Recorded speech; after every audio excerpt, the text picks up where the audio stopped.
और तीसरे चरण में हाथरस में चुनाव है।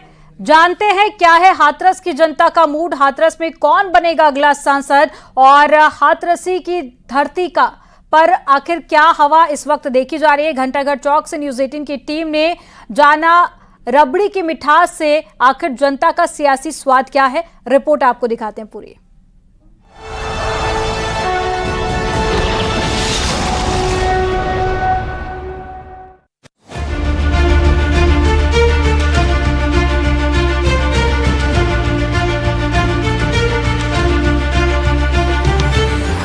हम आ पहुंचे हैं हाथरस में और हाथरस का अपना अलग ही रस है क्योंकि यहाँ पर अनुलाला की रबड़ी हर कोई खाता है और रबड़ी खा के सब कहते हैं कि इस बार चुनाव में इसका गणित मजबूत है और इसका गणित गड़बड़ाया हुआ है। यहाँ हाथरस की जनता है, आप सब ताली बजा के स्वागत करेंगे कि देखिए किस तरीके से यहाँ पर चुनाव के रंग हैं और इसी पर अनुलाला की रबड़ी के स्वाद के साथ बात होगी सियासत की कि आखिर हाथरस का रस इस बार कैसा है और चुनाव किस तरीके से यहाँ पर होने वाला है, क्या समीकरण है और क्या मुद्दे हैं। सर, हाथरस में वोट पड़ेगा इस बार, किसका रस लग रहा है? बीजेपी का। क्या क्या हुआ है यहाँ पर? बहुत विकास हुआ है। बीजेपी ने तो यहाँ प्रत्याशी बदल दिया तो ही पड़ेगा। तो ही पड़ेगा, बिल्कुल पड़ेगा सर। क्या लग रहा है मुद्दे क्या है हाथरस के? कोई मुद्दे नहीं है, बीजेपी आएगी बस। केवल मुद्दा कोई नहीं है, बिल्कुल बीजेपी आएगी सर। अरे सवाल ये है कि हाथरस इतने साल हो गए, बीजेपी का दबदबा यहाँ पर रहा है लेकिन विकास से पूरी तरह से महरूम रहा। अभी भी व्यापारियों की, रोजगार की, शिक्षा की तमाम दिक्कतें यहाँ पर हैं। वो तो सर ये तो ऑल ओवर इंडिया में ही है, इस बात की तो चिंता। विकास ये तो विकास होना चाहिए। अब व्यापारी तो सारा थोड़ा सा मुर्दार हो गया है, पर ये है कि तब भी सही है बीजेपी में, जिधर संतुष्ट है आदमी। लगता है संतुष्ट है? हाँ, संतुष्ट है। इस बार भाई साहब जो प्रत्याशी उतारे गए सब बाहर से आए हैं, कोई प्रत्याशी यहाँ का लोकल नहीं है, ये मुद्दा है। खुश हो रहे हैं आप? वोट डालेंगे? हाँ डालेंगे। कितनी वोट की ताकत कितनी बड़ी है? सही है, यहाँ तो अच्छा वोट हाथरस में तो कम से कम सर। रबड़ी खाई आपने अनुलाला की नहीं खाई? तो बढ़िया, एक नंबर। एक नंबर है, जब आते हैं तब खाते हैं जी। कैसा स्वाद है इसका? बहुत अच्छा। भाई अनुलाला जी, आप रबड़ी खिलाते हैं, यहाँ लोग रबड़ी खा रहे हैं, हम भी देख रहे हैं, हमारे हाथ में भी रबड़ी है। सवाल ये है कि रबड़ी खा खा करके लोग नेताओं की बात करते हैं, क्या इस बार चुनाव में लग रहा है वोट अच्छा पड़ेगा? वोट तो पड़ता है, हर साल पड़ता है, इस बार भी पड़ेगा वोट तो मोदी के लिए जाता है। कैंडिडेट तो यहाँ का अच्छा नहीं है, ना कोई कैंडिडेट अभी तक उतरा अच्छा यहाँ पे। लेकिन आप इतनी मिठास कर दे रहे हैं, घोल दे रहे हैं कि नेताओं को अगर इतनी मिठास लेंगे तो बीमारियां हो जाएंगी। नहीं, नेताजी रबड़ी खूब खाते हैं साहब, खूब मिठाई खाते हैं नेताजी लोग। यहाँ भी आके खा चुके हैं, कई नेता आ चुके हैं यहाँ पे। देखिए बता रहे हैं कि भाई अनुलाला की रबड़ी है। देखिए तमाम ये लोग जो हैं वो यहाँ पर आते हैं और रबड़ी खाते हैं। कुछ और लोग भी हमारे साथ हैं, उनसे बातचीत करते हैं। देखिए अलग अलग। भाई साहब, चुनाव आ गया है, वोट डालोगे? वोट डालेंगे पूरी। कौन है डालोगे? बीजेपी है, डालेंगे साहब। काय लग रहा है, सही है बीजेपी? सही है। कमल के फूल ने काम कराया है? कराओ ना कराओ पर डालेंगे। क्यों ना कराया भैया, जी बताओ। ऐसे ही है, कराया है?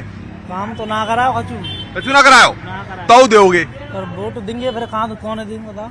और कोई न जाना हो प्रत्याशी कौन कौन खड़े हैं यहाँ? प्रत्याशी कोई खड़ा हो जाए, वो तो कमल मोदी की वजह से डालना पड़ता वोट। बाकी कुछ ना है, बाकी ना है, ये तो काम फाम भयो है। काम का चुना है, सड़क टूटी पड़ी है, देखो ना आते जाके अभी तक गांव तक। कहाँ को जाएंगे? परसारा। हाँ, जाके। बाबूजी कहाँ लग रहा है जा बार चुनाव में वोट डलियो? इस बार चुनाव में भारतीय जनता पार्टी प्रचंड बहुमत से विजयी होगी। जहाँ तक क्षेत्र की सवाल है, ये चुनाव राष्ट्रीय स्तर का चुनाव है, तो हमारे देश के यशस्वी प्रधानमंत्री नरेंद्र मोदी ने जो कल्याणकारी योजनाएं, जैसे आयुष्मानी योजना है, गरीब कल्याण योजना है, उज्ज्वला योजना है इत्यादि, इतनी योजनाओं के साथ साथ देश के स्वाभिमान और गौरव को बढ़ाया है।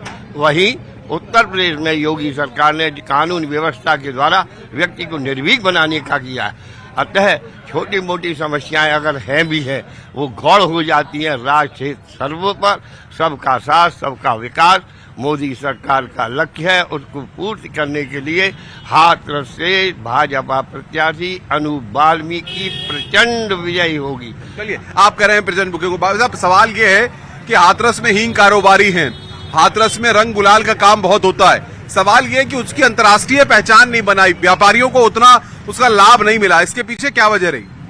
नहीं, ये बात नहीं। उसको व्यापारियों को पूरा सहयोग और पूरा मिला है उसको जो मुद्दा क्या लग रहा है इस बार चुनाव में, कोई मुद्दा लग रहा है आपको? चुनाव का मुद्दा तो राष्ट्रीय मुद्दा है। राष्ट्रीय में है। जात पात को मुद्दा बना रहे हैं। नहीं ये तो वो छोटा मोटा जो लोग वो जो है। भाई साहब आप युवा हैं, युवा जो है रोजगार भी देखता है, दिल्ली नोएडा में जाकर के फैक्ट्रियों में काम भी करता है। आपको क्या लगता है हाथरस में रोजगार उपलब्ध हो पाया है? रोजगार हो पाया क्यों नहीं हो पाया? करने वाले के लिए तो रोजगार है, ना करने वाले के लिए कुछ नहीं है। फिर तो क्या लगता है इस बार चुनाव में कैसा माहौल है? माहौल अच्छा है, बीजेपी सरकार आएगी। कोई टक्कर में नहीं है? कोई टक्कर में नहीं, कोई टक्कर में नहीं। हवा कैसी चल रही है? हवा बीजेपी की चल रही है। रबड़ी खा रहे हैं नहीं खा रहे हैं वाली? बचपन से खा रहे हैं हम तो, बचपन से खा रहे हैं। बचपन से। क्या लग रहा है भैया, बहुत मुस्कुरा रहे हैं आप, क्या लग रहा है इस बार चुनाव में? बीजेपी। और कुछ नहीं है? अरे ये बताइए बीजेपी कर रहे हैं आप, बीजेपी ने क्या काम किया है? हम क्या नहीं किया, बहुत कुछ किया अरे पिछली बार वाले सांसद का तो टिकट ही काट दिया। तो क्या हो गया, किसी को भी दें, लेकिन वोट तो हम बीजेपी को ही देंगे। अच्छा, टिकट किसको भी दे दें? बीजेपी। आपको बनना है, नेता बनना है? नहीं बनना। नहीं बनना, विधायक भी नहीं बनना, नहीं बनना, सांसद भी नहीं बनना? नहीं बनना। क्यों, इतने खराब होते हैं नेता? ऐसा कुछ नहीं है, लेकिन वोट बीजेपी को देना है सर। नेता नहीं बनना है? नेता नहीं बनना है। भाई साहब नेता नहीं बनना, ताली बजाइए इन लोगों के लिए, इनके लिए ताली बजाइए। ये नेता नहीं बनना चाहते हैं लेकिन वोट डालना चाहते हैं। आप क्या कहेंगे? मैं तो बीजेपी की सपोर्टर है, हम तो बीजेपी को लाना चाहते हैं। अच्छा, हाथरस में काम हुआ है? बहुत काम हुआ है। बताइए, 3 काम बताइए जरा। सारे काम, एक तो बदमाशी सब खत्म हो गई, सबसे पहला काम तो ये है। अच्छा, हाँ, हर आदमी के कोई दबाव बहस में नहीं रहता है और आराम से इस जीवन काट रहा है अपना। सब खुश हैं लोग इस शासन से। ये तो पहला ही हुआ, दूसरा क्या है? दूसरा तो सब हम तो खुश हैं ऐसे बीजेपी से, हम तो बीजेपी को ही चाहते हैं। खुश हैं बस आप? काम करे या ना करे, हमको BJP रात में नींद अच्छी आती है? अरे आराम से आती है। खर्राटे नहीं आते? हाँ, नहीं आते। खर्राटे नहीं आते? क्या देखिए, पहले ही सरकारों में इनको खर्राटे आते थे, अब खर्राटे नहीं आते हैं। स्थिति देखिए ये है, यहाँ हाथरस से तो किसी को भी खड़ा कर दीजिए, आप किसी को भी खड़ा कर दीजिए, वो बीजेपी का बनना ही बनना है। बाकी ये है, यहाँ बिल्कुल काम नहीं होते। आप देखिए रोडों को, आप रोडों को देखिए, बाजारों की स्थिति देखिए, कोई काम नहीं होती यहाँ पे, किसी को भी अपना दिए। पर स्थिति ये है, बस सिर्फ मोदी को देख के वोट दिया जा रहा है, वरना और कुछ नहीं है यहाँ पर। मोदी फैक्टर चल रहा है, मतलब आप कह रहे हैं मोदी फैक्टर चल रहा है? बाबूजी एजुकेशन में गिरा हुआ है सब, ये सब एजुकेशन में तो गिरा हुआ है सब पूरा।